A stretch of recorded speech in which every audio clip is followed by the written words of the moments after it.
What's this? A letter for me. Welcome to another episode of Remember the Greats Through the Mail Thursdays. Today I'm going to share with you 3 recent returns that I just got back in the mail, so we're just going to hop right into this first one. And this first one is postmarked from Milwaukee, Wisconsin, and it is former Baltimore Oriole on an all-time Orioles crown card of Mike Hart on 1, 2, 3, and 4. And you're probably like, why did you send him 3 of the same card? Well, I think this possibly is the only major league card of Mike Hart, because he had a very brief career in the major leagues, and I was going through my all-time Orioles set, and I'm like, who's this Mike Hart guy? So I looked him up, and I'm like, okay, I definitely have some cards of him laying around, so let me go find him out in the garage. So I located 3 of those 88 tops, included the Crown Orioles card, and here we are. So let me tell you about Mike Hart. Mike Hart, a left-handed hitting outfielder, a Wisconsin native, was drafted by the Seattle Mariners in the 13th round of the 1979 draft out of the University of Wisconsin at Madison. Not to be confused with the other Mike Hart that played in the 1980 season with the Rangers. That Mike Hart is actually James Michael Hart, where this is Michael Lawrence Hart. After being drafted by the Mariners, after 3+ seasons in their organization, he was released and signed by the Minnesota Twins, with whom he got his major league debut on May 8, 1984. He appeared in just 13 games for the Twins and batted .172 during that stretch. Hart spent 1985 with the Tim's top farm team, the Toledo Mud Hens. The following spring, he was then traded to the Orioles and spent all of 1986 in the minors as well, with the Rochester Red Wings. In 1987, he got his second shot at the majors with Baltimore, spending the last month and a half of the season in the Orioles, starting as their center fielder. He fared very little better than his time with the Twins. Although he hit his first 4 major league home runs, his batting average was just .158 in his stint with the Orioles. Hart was then released at the end of the season with the Orioles, thus ending his professional baseball career. I am not too sure after his career what he went on to do. He moved back to Wisconsin because that's where I sent these cards to get signed.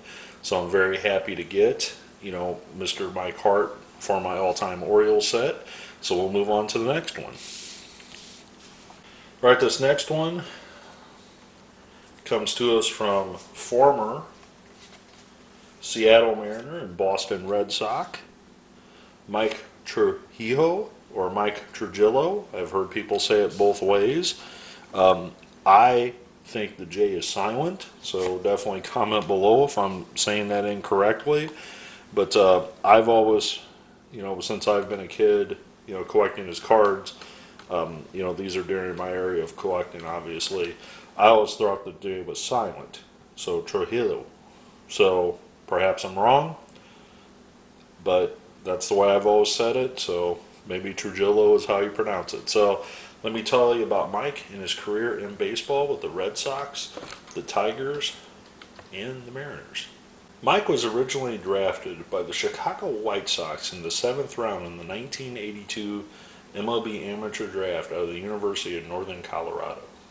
Mike spent 1982, 1983, and 1984 working his way up through the White Sox organization, and actually in 1983 posted a 15-8 record in A-ball and matched that same amount of wins and losses the following year in AA and AAA, posting a 3.48 ERA in 28 games, starting 25 of them. So despite having the successful years in the minor leagues, the Chicago White Sox decided to trade Mike to the San Francisco Giants to complete an earlier trade in August of 1984. He would not stay long with the Giants, and he would be selected by the Boston Red Sox in the Rule 5 draft. Well, being that he was selected in the Rule 5 draft meant that Mike had to be on the Major League roster going into the 1985 season.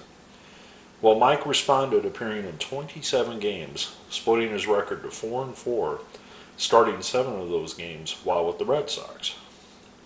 Well, after that year in 1985, the Red Sox decided to send him back down to AAA after having some poor outings in just 3 games with the Red Sox on that famous 1986 Red Sox team. Not getting a call up to the majors in '86 really with the Red Sox, the Red Sox were on the push to make the playoffs, which eventually they would lose to the Mets in the World Series, and traded Mike to the Seattle Mariners, which would eventually bring Dave Henderson to the Boston Red Sox, along with Spike Owen. So Mike was traded for Boston Red Sox legend, I guess you would say, in 1986, Dave Henderson, and Spike Owen spent many years with the organization.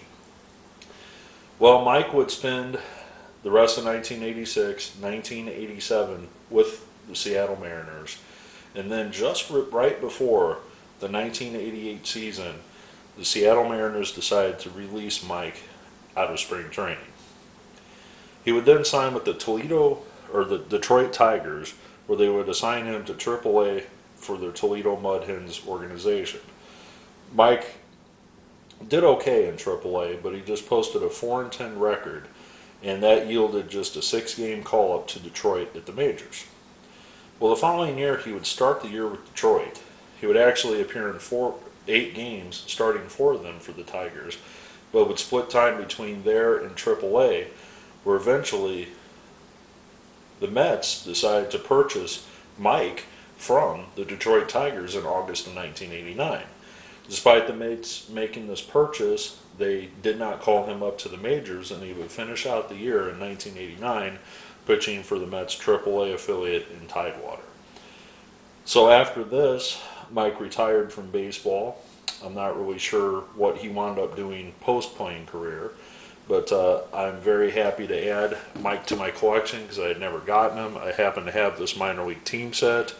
I was going through my cards and I thought, hey, might as well write this guy and see if he signs. So very happy to add Mike Trujillo to the collection, or Trujillo, however you want to say it. And we'll move on to the next one. All right, so moving on to the next one. I kind of messed up my sign there when I pulled those off the screen.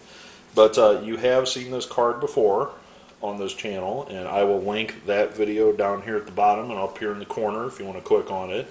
But this is the return of my 1979 Padres prospect card that was already signed by Broderick Perkins. I now have added Steve Mura to that. I actually had a second one in my possession with just nobody else on it, a blank one, so I decided to get Mura to sign that. I also included a 1986 Topps of Mura, and I also included a 1980 Topps, I believe that is, of Mura. So let me tell you about Steve Mura and his career in baseball. A Louisiana native from New Orleans, Mura was drafted in the 2nd round out of Tulane University, his hometown in New Orleans, Louisiana, in the 2nd round by the San Diego Padres. After signing with the Padres, Mura would be assigned to the Padres' single-A and double-A affiliates, where he would post an 11-2 record and a minuscule 1.98 ERA his first year in professional baseball.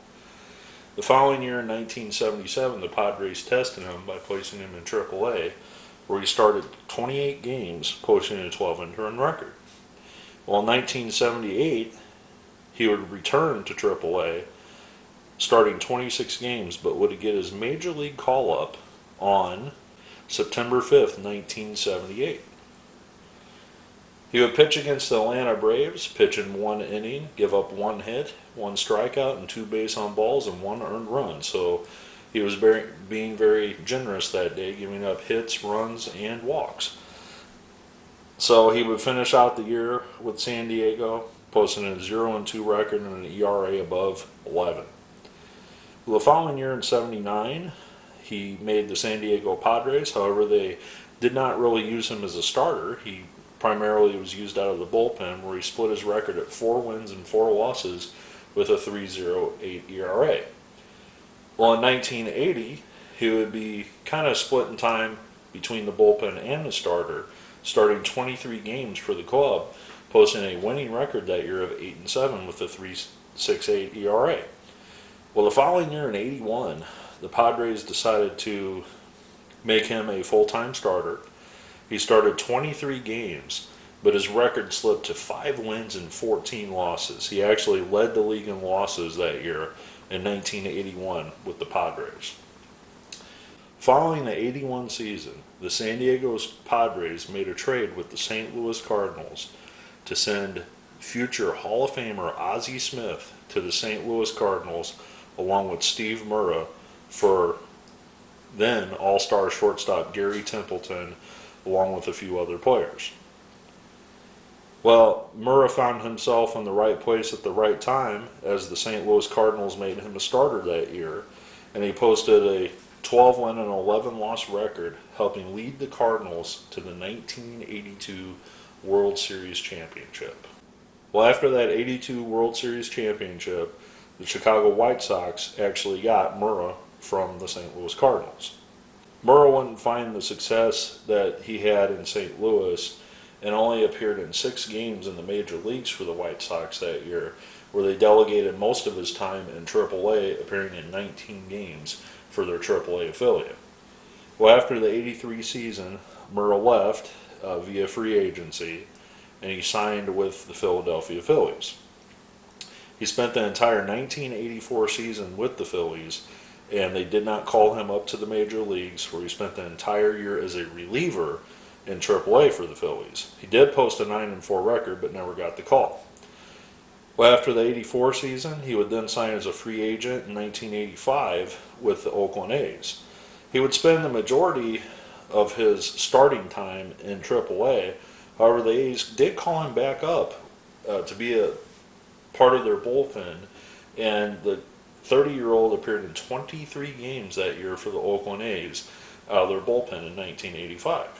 Well, after the 1985 season concluded, Mura was released by the Oakland A's and did not pitch in the major leagues ever again. So I'm assuming after he retired and then went on to his next career in life. So I'm hoping in a future episode you're going to see Jim Beswick here finish off this card. I'm also going to send this one to Beswick. If Beswick does sign, I'll probably be sending that one to Broderick Perkins again to hopefully complete it. I am very happy to add Mike Trujillo to the collection. I remember getting his cards out of packs when I was a kid. I remember specifically this card up here because he's just sitting there hanging out, looking like he's just letting the world pass him by. You know, that probably at spring training would be my guess. I also want to thank Mr. Mike Hart for signing the 388 tops along with the 1988 Baltimore Orioles. I know none of these guys are big-time names or anything like that, but they are important as they are all part of the history of baseball. I look forward to your comments below, and as always, happy collecting.